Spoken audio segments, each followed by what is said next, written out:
Good morning, and welcome to Novavax second quarter 2022 financial results and operational highlights conference call.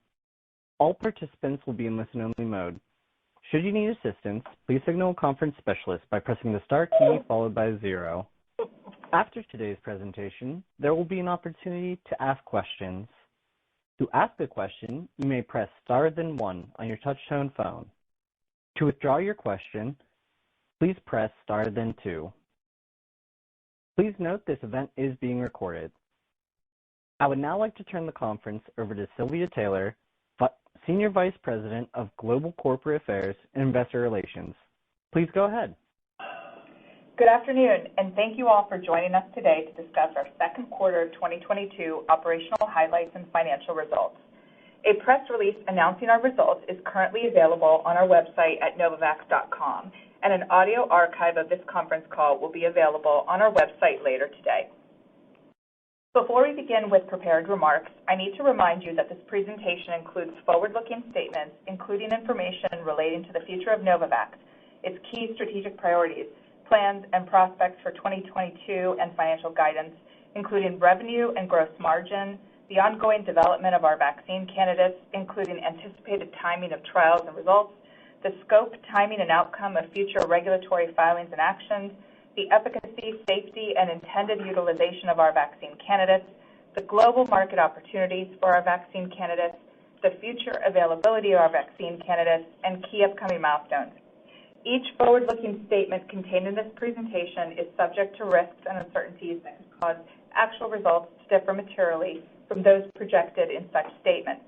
Additional information regarding these factors appears under the heading Cautionary Note regarding forward-looking statements in the slide deck we issued this afternoon, and under the heading Risk Factors in our most recent Form 10-K and our second quarter Form 10-Q filed with the Securities and Exchange Commission and available at sec.gov and on our website at novavax.com, as well as subsequent filings with the SEC.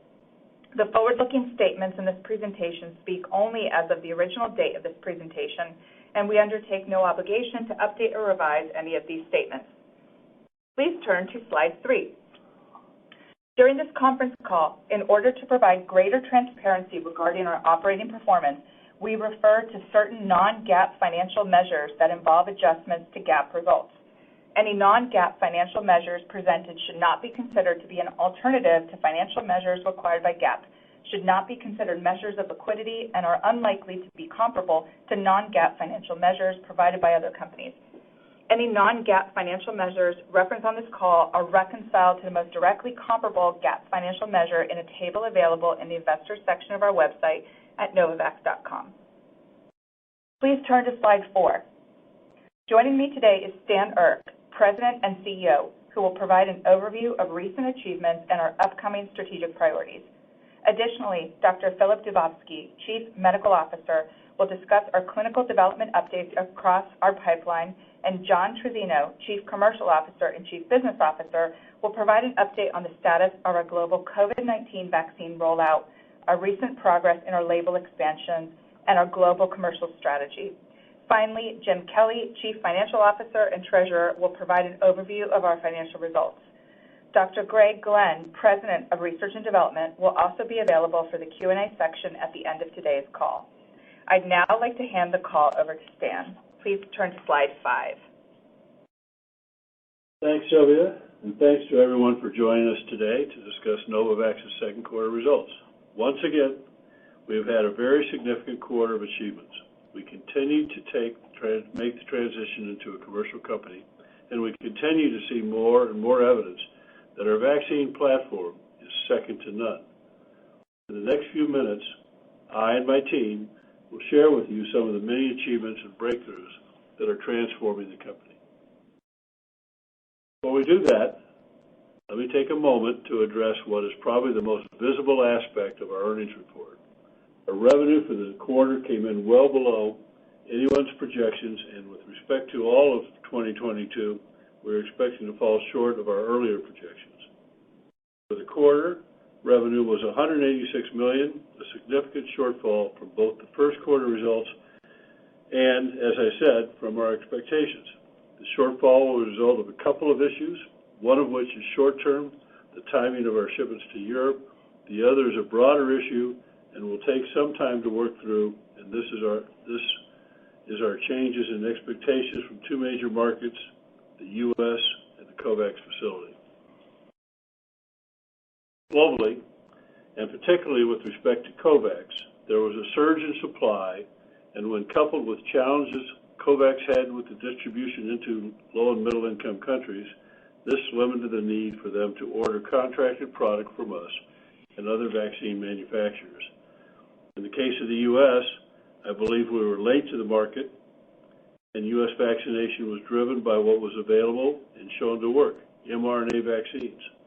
In addition, now that we are approved for primary vaccination, we are not yet approved for adolescents and boosting, which are critical indications, and we are making our way through this regulatory process.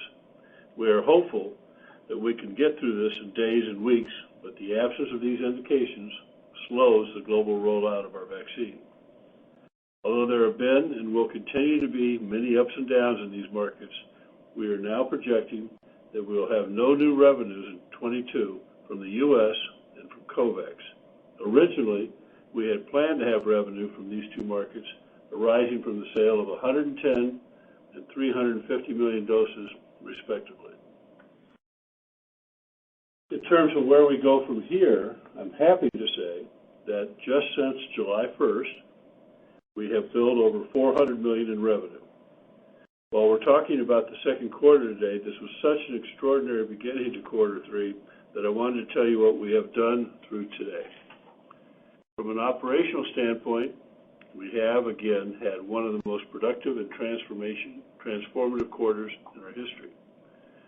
In the U.S., immunizations are currently underway with our COVID-19 vaccine, which is the first protein-based vaccine offered to Americans.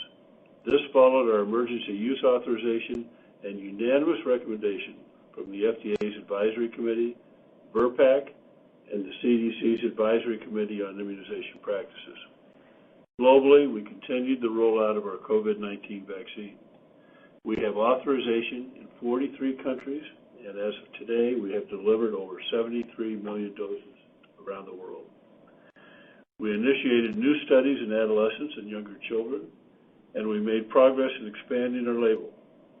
We have already received authorizations for boosting in adolescents in markets around the world, with more to come. And this past quarter, we announced new data for our prototype vaccine showing that immune responses to our vaccines have proven to give broad protection against variants, which we think is a unique feature of our recombinant nanoparticle adjuvanted vaccine. We also showed data on our vaccine's durability and breadth of response through 12 months. At the same time, we know the market is quickly evolving, and during the quarter, we advanced our Omicron strain vaccine program. I will say it one more time. This is a transformational year for the company, and we're building on a great vaccine platform. And having said that, we are in a very dynamic environment. We have all the opportunities that having a great product gives us, but as I've already said, we also have a number of uncertainties that we are constantly managing. It's important to note that while some of our delivery schedules have been shifted into 2023, total demand under most APAs remains unchanged. With all this in mind today, we are revising our 2022 full-year revenue guidance to $2 to $2.3 billion, and we'll talk more about this during our call today. Through our commercial readiness efforts and global label expansion to date, we believe we are laying the foundation for a successful transition to a commercial market in 2023 and are poised to play a significant role in the future COVID-19 landscape. With that, I'd now like to hand it over to Philip.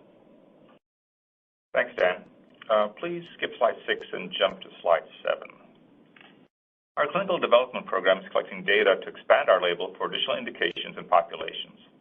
Today, I'll discuss clinical updates for 3 key areas: homologous and heterologous boosting, expansion into younger pediatric populations, and the development of our Omicron variant vaccine.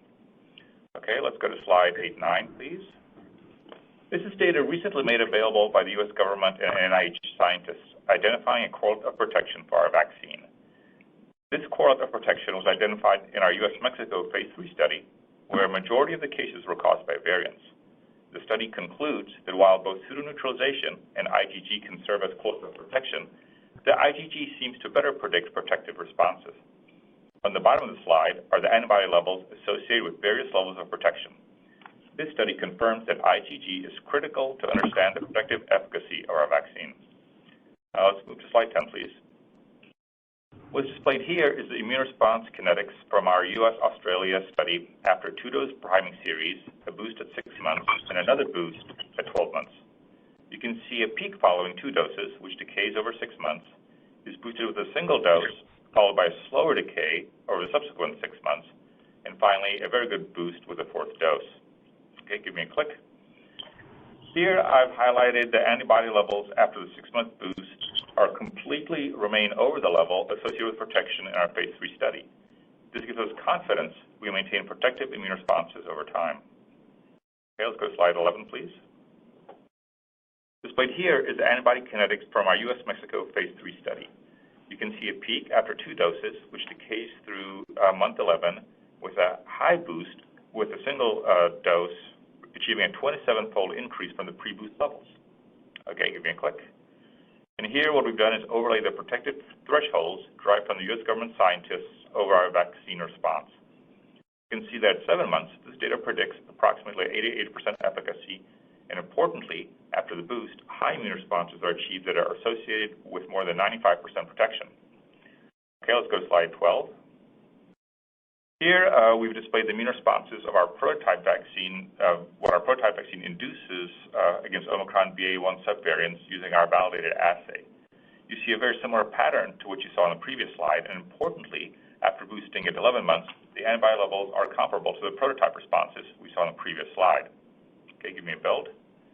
And once again, we've applied the government correlates of protection thresholds. You can see that significant protection can be expected after 2 doses, and a 95 protective level is predicted after a boosting dose that was delivered at 11 months. I remind you that the model was developed from our data in the phase 3 study, in which the majority of cases were caused by variants, suggesting relevance for this analysis. Okay, let's go to slide 13.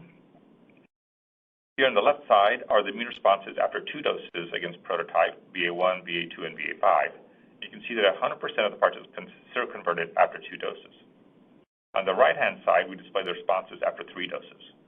After boosting for all the variants, you can see we've achieved the levels comparable to those seen in the phase 3 study that was associated with over 90% protection. Okay, let's go to slide 14.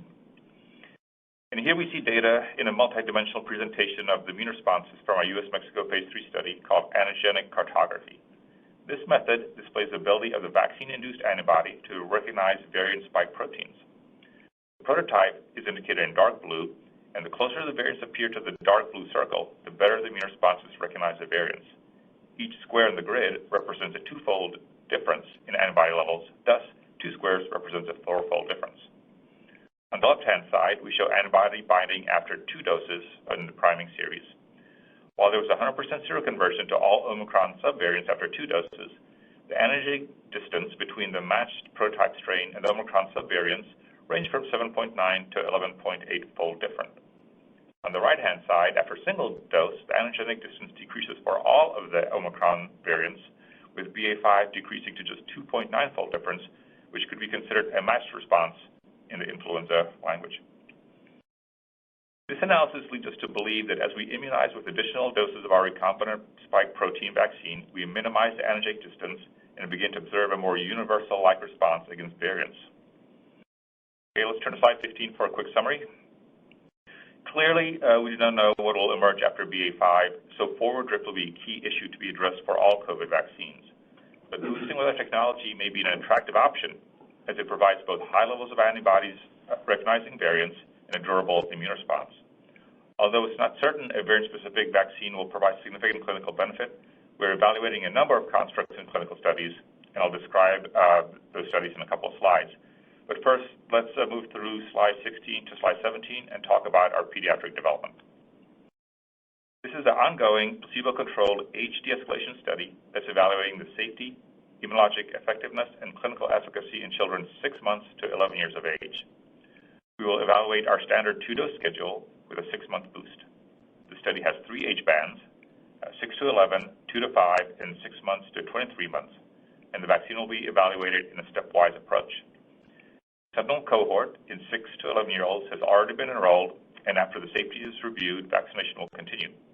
The study is ongoing in the U.S., and we plan to expand the study to the countries indicated on the slide. Okay, let's go to slide 19, my last slide. And this is the ongoing study that will compare the performance of our prototype vaccine to a BA.1 variant vaccine and a BA.5 variant vaccine in adults who have received 2 or more previous doses of mRNA vaccine. Group 1 has been enrolled and will compare our prototype vaccine to a BA.1 vaccine, as well as a BA.1 plus prototype format. We expect top-line results toward the end of the third quarter and to initiate Group 2 in the fourth quarter. In this study, we will compare the variant-specific immune responses among the trial arms to support a data-driven decision about the utility of variant vaccines as it applies to our adjuvanted recombinant protein technology. If it continues to be deemed desirable, our goal is to have variant vaccines ready for regulatory evaluation in the fourth quarter. Okay, let me hand it over to John for the commercial perspective. Thanks, Philip. Now let's discuss the status of our commercial rollout globally. Turning to the rollout, what I'd like to do is go to slide 21. Since the start of our commercial launch to date, we and our partners have delivered over 73 million doses of Nuvaxovid and Novavax around the world. As Stan mentioned, this includes over 23 million doses delivered since the start of the third quarter, including 3.2 million doses delivered in the United States. We are pleased to report that our vaccine is now available in 47 states across the U.S., and vaccinations are underway. Our over 73 million doses delivered to date include deliveries by our partners into their licensed territories. Serum Institute of India, SK Bioscience, and Takeda have all successfully delivered over 17 million doses to licensed territories since the start of our commercial launch, including in Japan, South Korea, India, Indonesia, and Thailand. Receiving booster and adolescent label expansions globally has taken longer than expected, and expanding our label is our core commercial priority. When coupled with global oversupply, this drove a shift in demand for our vaccine from the second quarter into the second half of the year and into 2023. It is important to note that our total contracted demand remains mostly unchanged, although after ongoing discussions with Gavi, we no longer expect to receive an order from the COVAX facility in 2022. In the UK, we recently amended our supply agreement, which now includes the purchase of a minimum of 1 million doses and up to an additional 15 million doses contingent upon receiving supportive policy recommendations from the UK's policy-making body, JCVI. The agreement also includes an option to purchase up to an additional 44 million doses through 2024.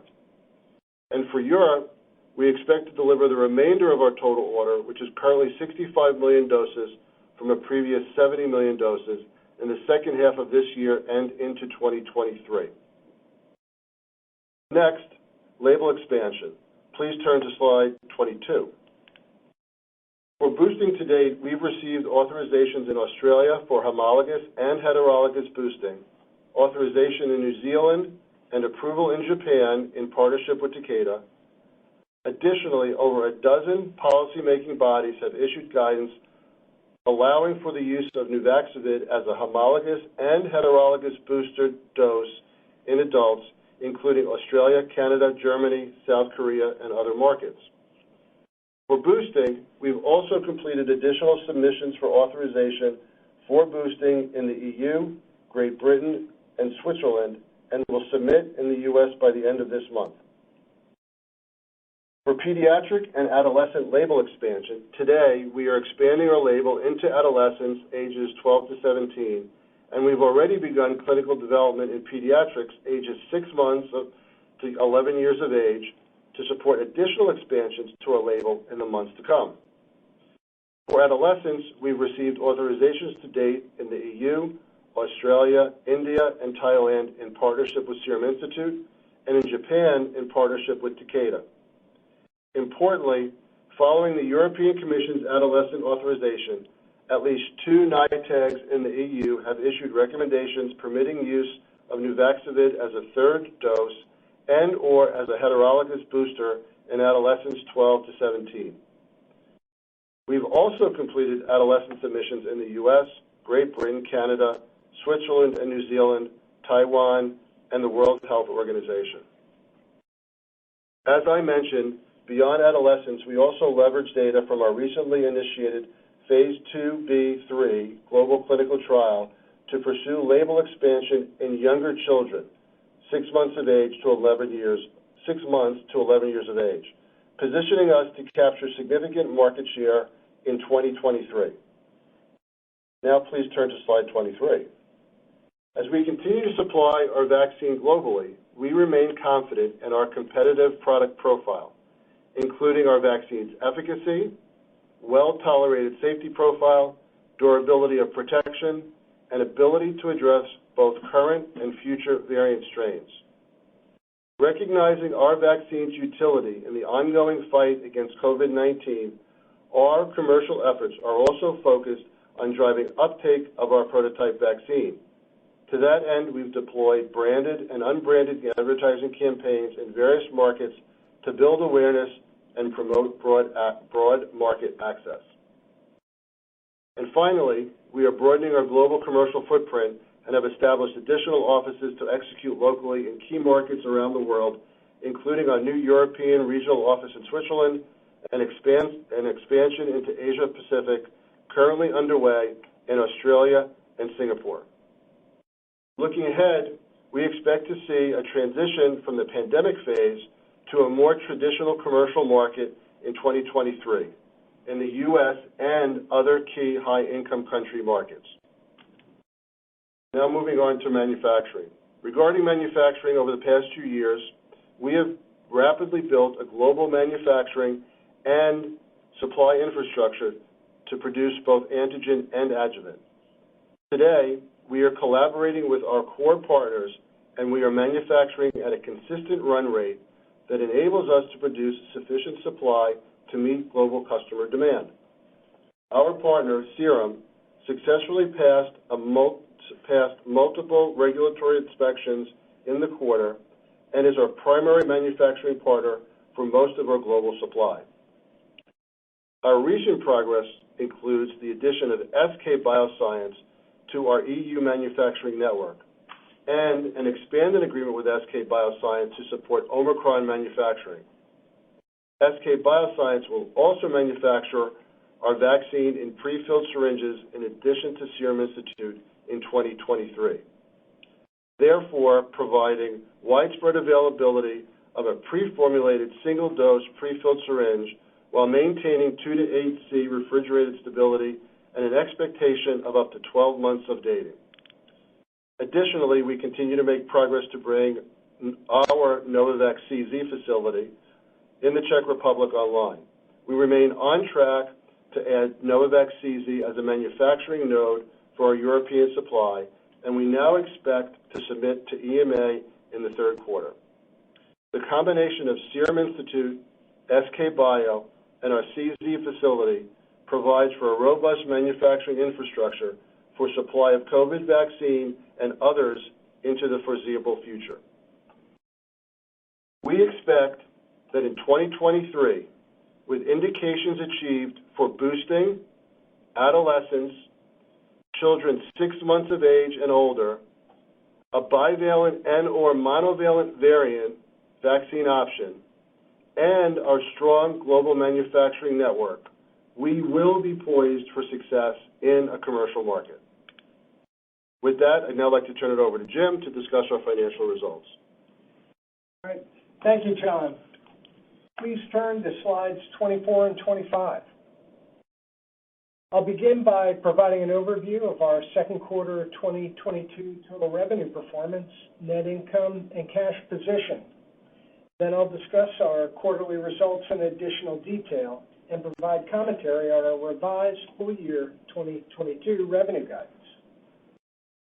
In the second quarter of 2022, we recorded $186 million in total revenue, a net loss of $510 million, and we ended the period with $1.4 billion in cash.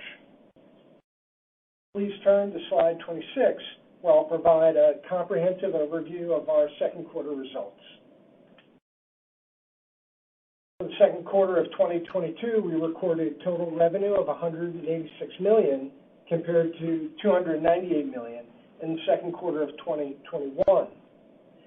Total revenue for the second quarter included $55 million in product sales based on 3 million doses sold by Novavax, $23 million of royalties and other revenue, including the recognition of a $20 million milestone payment from Takeda related to our first commercial sale in Japan, and $108 million in grants revenue from the U.S. government. Grants revenue for the second quarter of 2022 was lower as expected, given the decrease in activities under our agreements with the U.S. government and completion of the CEPI-related activities in 2021.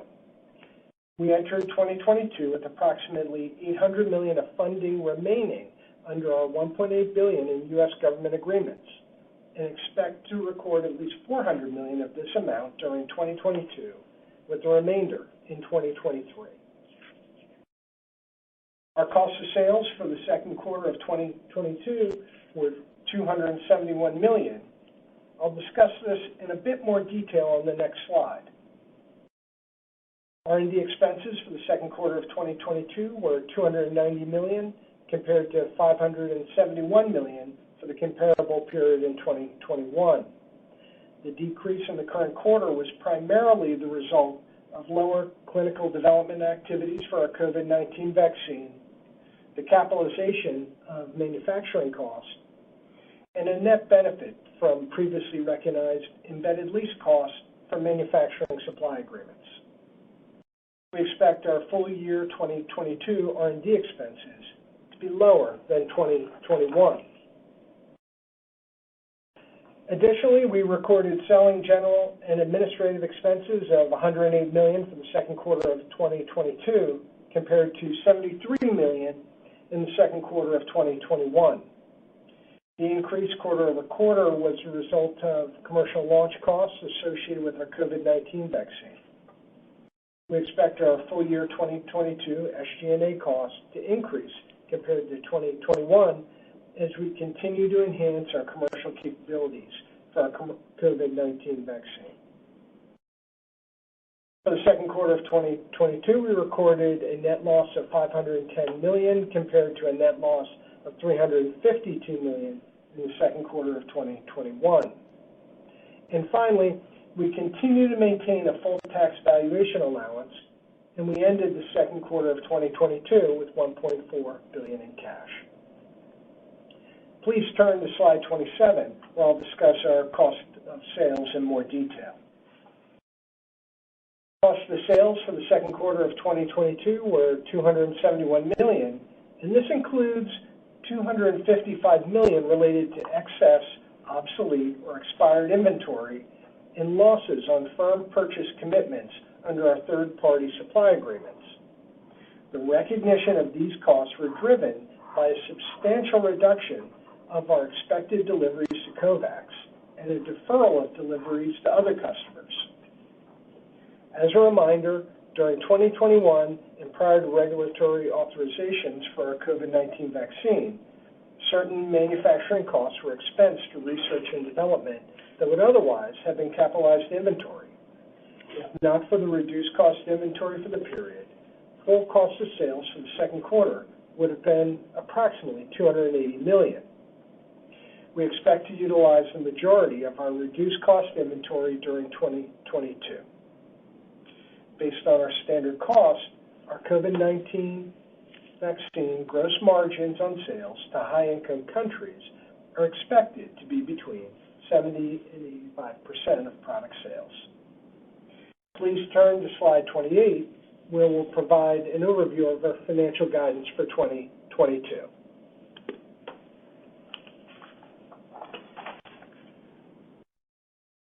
As stated earlier, we are revising our full year 2022 total revenue guidance to $2 to $2.3 billion. As a reminder, total revenue reflects all sources, including product sales of Nuvaxovid by Novavax, grant revenue, royalties, and other revenue. Our revised guidance takes into account both the demand and market supply dynamics discussed on the call today. We look forward to sharing additional updates as we progress in coming quarters. With that, I'd like to turn it over to Stan to discuss our upcoming strategic priorities. Thank you, Jim. In the coming months, we will remain focused on achieving our key strategic priorities for 2022 that include continuing delivery of our vaccine globally, maximizing our label with the addition of boosting in adolescent populations. This is critical to access global demand. Completing development of our Omicron-containing vaccine and filing in the fourth quarter, and progressing into phase 2 for our COVID-19 influenza combination vaccine, all to enable initiation of our phase 3 study in 2023. I believe that over time, we're going to show that our vaccine will demonstrate longer-lasting protection than other platforms. It will show that used as a booster, our vaccine can protect against a broader range of virus variants. It will be easier to use, and it will be amenable to combinations of respiratory viruses, including influenza.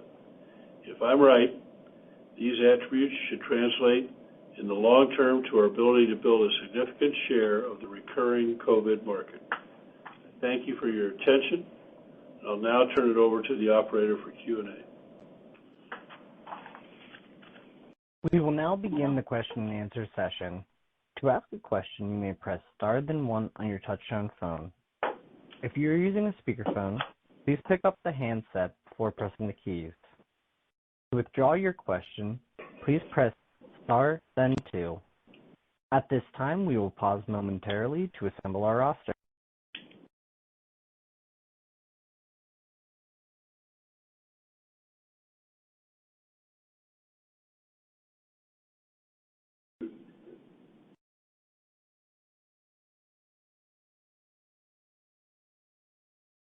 Our first question comes from Georgi Yordanov with Cowen & Co. Please go ahead.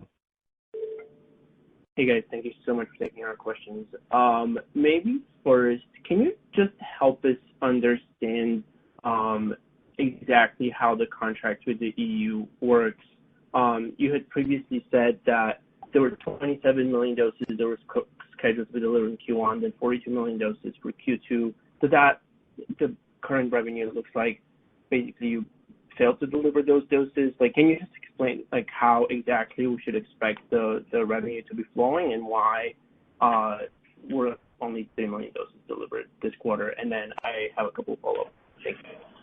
Yeah, so this is Stan. So actually we delivered the doses in the first quarter, and then we delivered the doses in the second quarter. All those doses were actually in our warehouse, our distribution center in Europe. And the problem is we had it took longer to get through all of the internal, when I mean internal, I mean in-country processes that get the vaccine released and to the customer on time so that we could book it by June 30th. And unfortunately, June 30th is a non-movable master, and we missed by a few weeks, and so we had actually all those doses got invoiced in July. As I mentioned, we have, I think, since July 1st, over $400 million worth of revenue just in that period alone that belonged in the second quarter, but we missed June 30th. So do we expect I guess for Q2, the original agreement was for 42 million doses. Do you expect to realize or, I guess, invoice all of those 42 million doses in Q3 with the exception for the Q3 revenue? So I think as John mentioned, all of these, so these orders, all the customers want to look and see whether they can get a delivery in second quarter versus they're now moving to third or second or fourth, and we're trying to accommodate all of the customers' requests by moving doses around. So it's a bit of a moving target. We don't see right now. We don't see them reducing their orders. What we see is them spreading it out over an extra quarter or two. And so that's what we're looking at right now. And and so it's hard to say what's really going to happen there, because it's hard to say what the surge in the fourth quarter will do to those orders and what the use of our vaccine as a booster will do, and how quickly that'll take up product. So it's moved, but we haven't lost orders yet. Got it. Thank you. And then just as a follow-up, I guess on what you just mentioned, the Q4, can you talk about clearly most jurisdictions are now expecting an Omicron-adapted vaccine in the fall. Can you talk about how do you see that regulatory process? Do you believe that you mentioned you don't expect any additional revenue in the U.S. Do you believe that you will be able to actually deliver any Omicron-specific doses this year? And how does the regulatory process stand, just given the fact that you're not going to have immunogenicity data in time? Yeah, again, this is complicated times, and I think that what we're going to see is we're having, I guess, probably daily discussions about the use of our Wuhan 2373 vaccine, which we have shown today a bit of the data that we've generated, which shows that our vaccine as a booster actually is very effective in stimulating, neutralizing, and protective levels of antibodies against BA5, BA4, BA1. So there's a discussion that we're having as to whether that should be used as a booster, not just in other parts of the world who are also not convinced that maybe having a BA5 bivalent is the way to go. It's not an answered question yet. And in the U.S., we're having a discussion as to whether we should be shipping, whether they should be buying our 2373 for boosting in the United States. It's all up in the air. This is August. It's something that one would hope would be resolved by now, but it's not. And so we're in the mix of that discussion.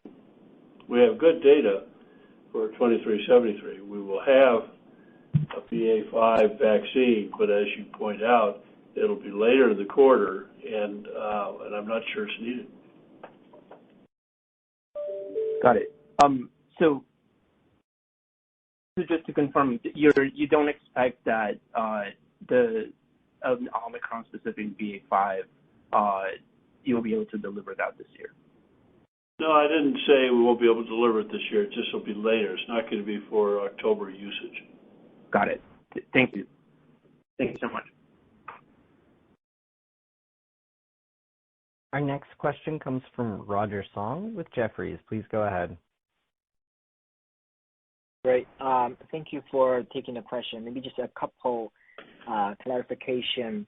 Can you just provide the granularity for this $2 to $2.3 billion updated guidance, specifically how much this U.S. government grant will be included? Because last time I think you include the $400 million. I see the 1Q and 2Q each quarter you recorded $100 million per quarter. Do we still expect another $200 million in the second half?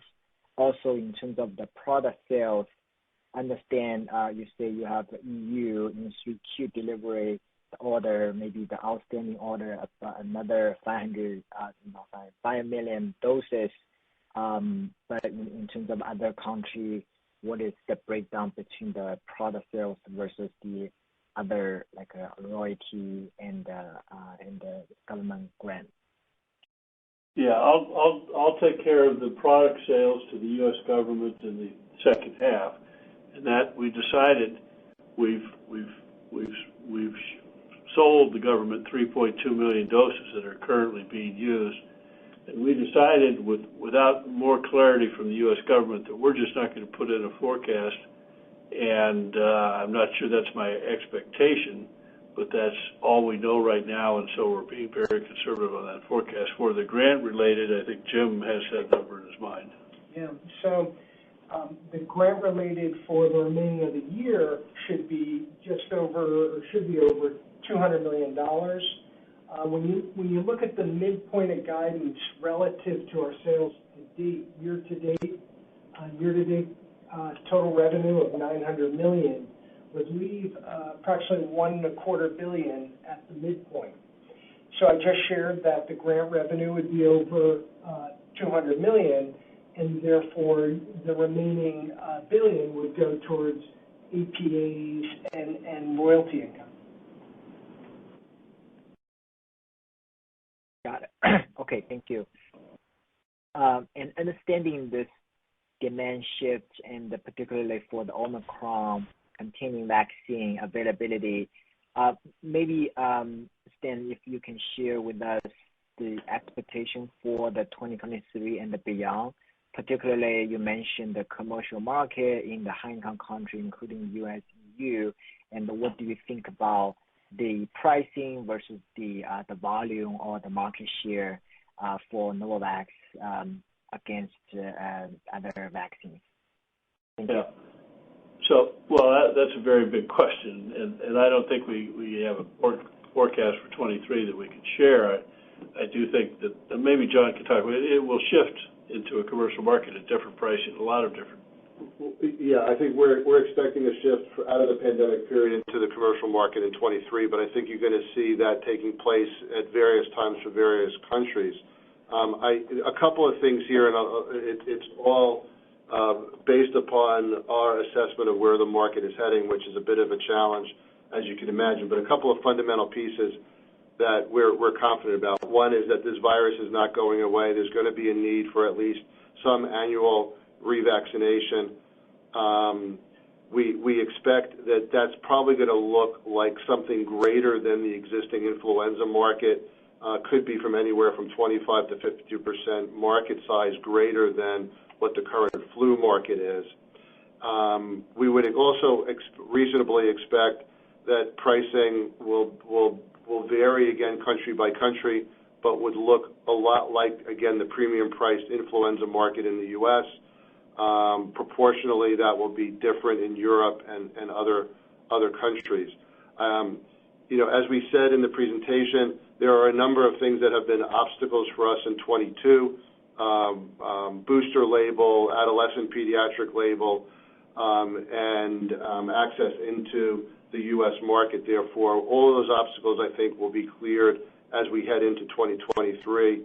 I think as we get through 23 and get to peak non-pandemic but peak commercial revenue, we should expect to have an expectation in the 20 to 25% market share of that commercial market going forward.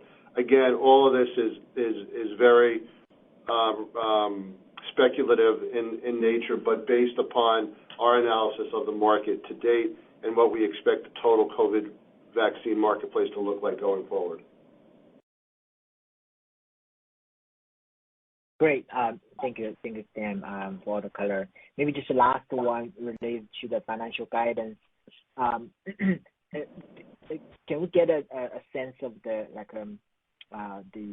cash flow and the EPS kind of this year, maybe beyond?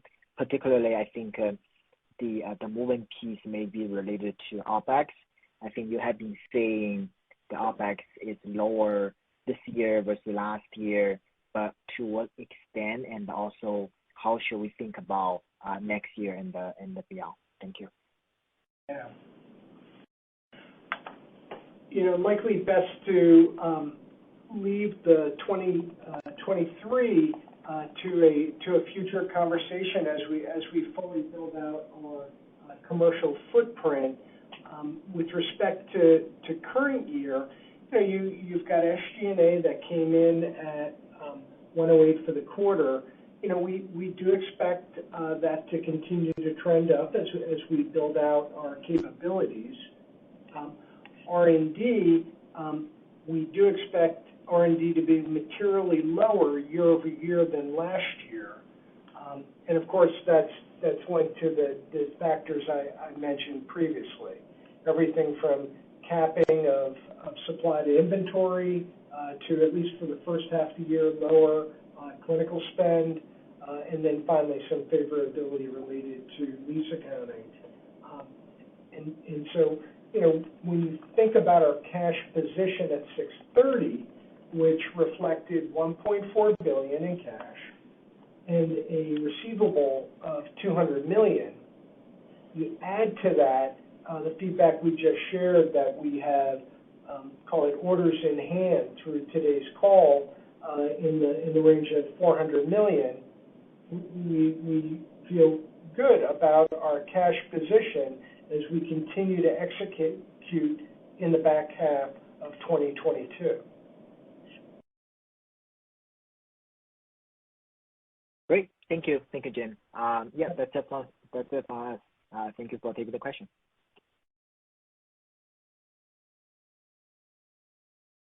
Our next question comes from Mayank Mamtani with B. Riley. Please go ahead.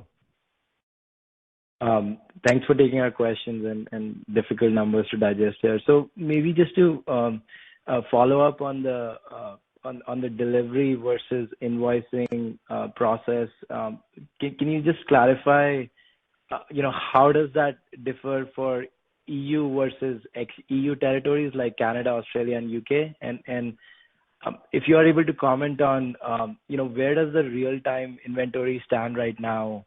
And just going back to Jim's comment on, how should we think about this, write down sort of going forward, and if that needs to be modeled into cost of sales going forward. And then I have a couple of follow-ups. Okay. I'm happy to take, of course, the rev rec piece, and glad to speak to the $255 million charge we took this quarter in COGS and what it means prospectively. So with respect to our revenue recognition, it's uniform globally.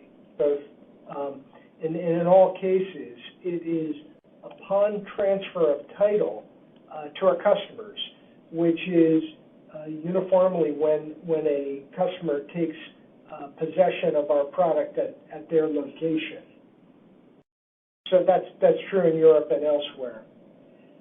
With respect to the $255 million charge, this is a function of both the COVAX omission of our expectation to deliver against an inventory bill that we had otherwise, and an investment that we had otherwise been making to supply COVAX for quite some time. In addition to that, as we watch the market dynamics play out with respect to global supply and demand, certain raw materials and semi-finished goods were subject to potential expiry. And so what you are seeing for us this quarter is a reflection of that, call it recalibration. And I'm not sure you're tracking the earnings for our, call it, COVID peers. It's a very similar story elsewhere as well. Helpful clarification, thank you. And yes, that is the case for the peers also. And then on the booster label with EU and also importantly with UK JCVI, could Philip, if you could give some update on how far along we are, and also on the UK shipments, what's the expectation for that to commence? Appreciate the update on the revised contract you have, and just maybe a higher level question.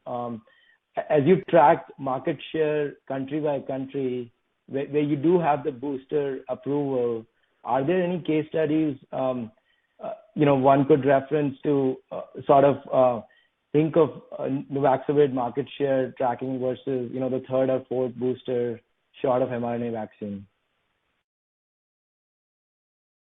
Right. So just as far as where we are with the booster indication in Europe and other territories, well, those are in process. Right? They have all the information. They have the same information that was evaluated by the regulators in Japan, Australia, and New Zealand, where we received favorable approvals, and we're just working through their process.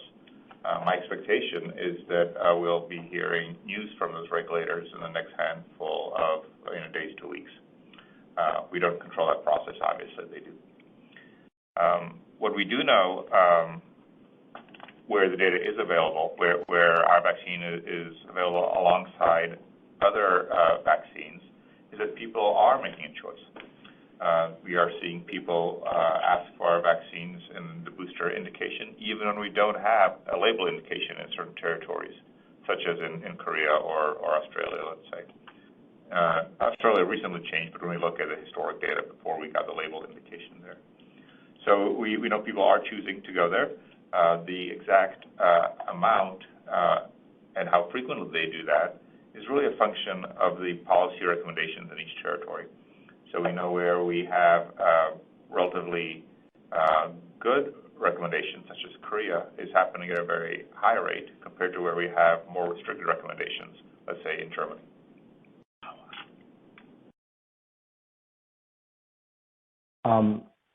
Thank you. And my final question on the capital allocation, given the dynamics you guys talked about for cash burn and revenue recognition cadence, how might you be thinking of the convert that might be coming up in February?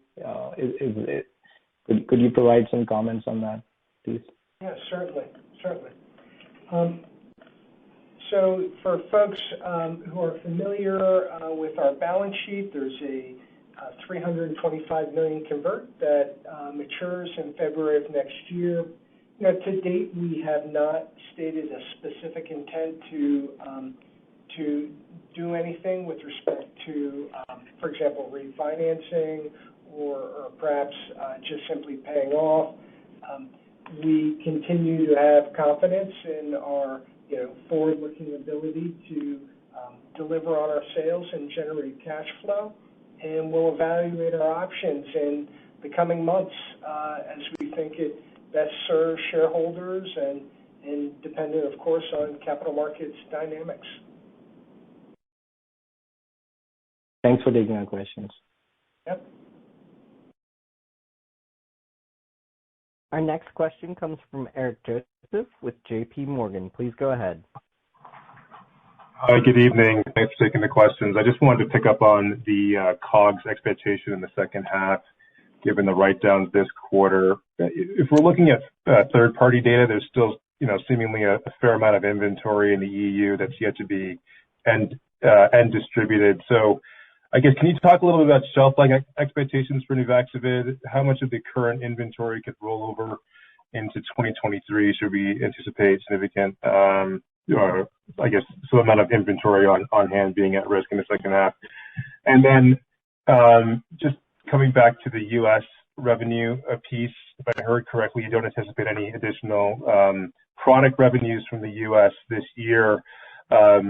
Nevertheless, I am curious to know whether, if additional orders are made, whether they would count against the balance under the BARDA agreement of 110 million doses, or whether you might look to move to a more traditional purchasing model, sort of outside the existing contract in an earlier time frame for 2023 and beyond. Thanks.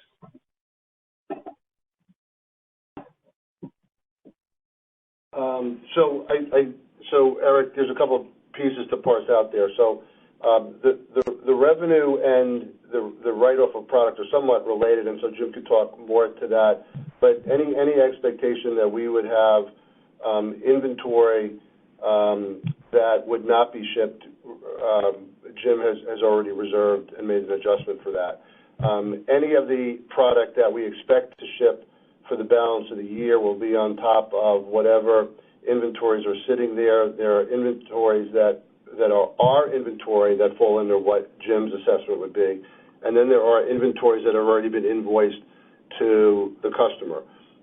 Shipments in Q3 and Q4 and shipments that have been pushed off into Q1 and Q2 of next year will remain unaffected by those inventory levels. In fact, we see this expected wave of additional vaccine boosters taking place in the fall. I think that'll help reduce some of the existing inventories of product that has been shipped. And then we already are planning out what those shipments would be, as I said, for Q3 and Q4, and then whatever pushed into 2023. So I think that captures that piece, Jim. And then maybe shelf life. Currently, we're at 9 months in most markets. We would expect as we get later on to the year that shelf life would extend into 11 months, but don't have that shelf life extension yet. Exactly. With respect to the charge in the period of $255 million, approximately 150 of that or 155 of that related to inventory in various stages. You have raw materials, semi-finished and finished goods. The share of that, which we felt could be subject to expiry, we expensed. And then with respect to the remaining 100, this has to do with unavoidable, fixed purchase commitments in future periods where we simply feel we no longer need to procure either manufacturing slots or certain raw materials. And so we took a charge for that as well. So that's the breakdown of the components. Now, in terms of forward-looking, well, if we felt like there was more, we would have, of course, reserved for it today. And therefore, when we speak about our expected margins on a go-forward basis, and specifically to high-income markets, I shared that we expect gross margins in the area of in the range of 70 to 85% based upon our standard cost. That certainly continues to be the case.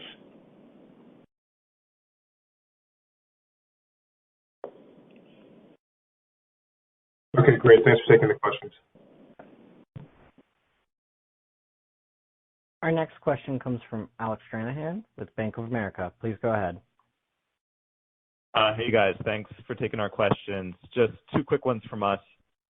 First, could you talk a bit more about the phase 3 design for the combo vaccine?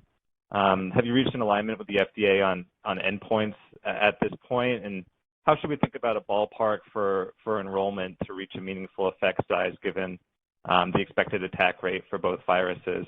And secondly, and apologies if this was already asked, but curious whether your current APAs include optionality for strain-specific vaccines should they become available, or whether this would trigger additional contracts.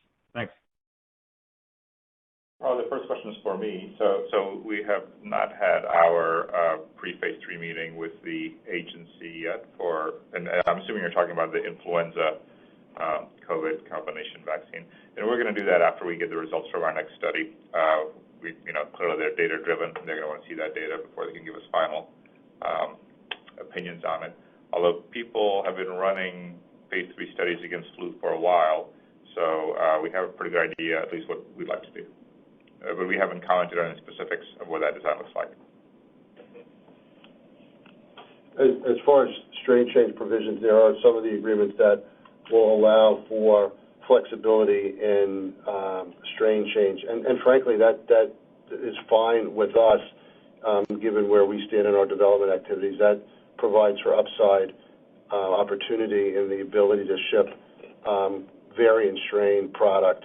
Now, there's not been a whole lot of clarity on a country-by-country basis as to what they want. Most specifically and definitively has been the U.S. market seeking at least the bivalent for the mRNA vaccines, but all of the conversations we've been having with UK, Europe, Australia, New Zealand, Canada, et cetera, there have not been absolute decisions made regarding strain change product.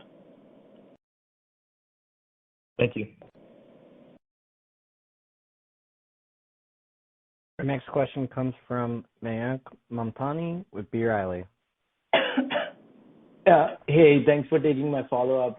Just really quick, we get a we get asked a lot about the timelines for BA.1 specific vaccine, which you have in the clinic, and sort of the CMC scale-up process, how that's kind of progressed, and if you are looking to build any inventory for that versus wanting to work on the BA.5 specific vaccine. Could you just sort of comment a little bit on both data and then the CMC specific activities for that vaccine? Yeah, hey, how you doing? It's Greg here. So the clinical trial, as Philip noted, has been enrolled, and we're doing the assays, and so we expect towards the end of quarter 3 to provide the clinical result. And we're actively working on BA.5, and our expectation is we could have a stockpile of the material. However, we have to, of course, submit the regulatory package sometime in quarter 4, and so after that, we're not sure what the timing will be, how long it will take the FDA to review that. So, I would like to kind of recapitulate what Philip said, however, and Stan as well. We're increasingly convinced that our current vaccine is suitable for deployment in the context of a boosting setting. As you know, we provide very good data showing that our vaccine induces antibodies of broadly recognized variants, including BA.5, very nicely.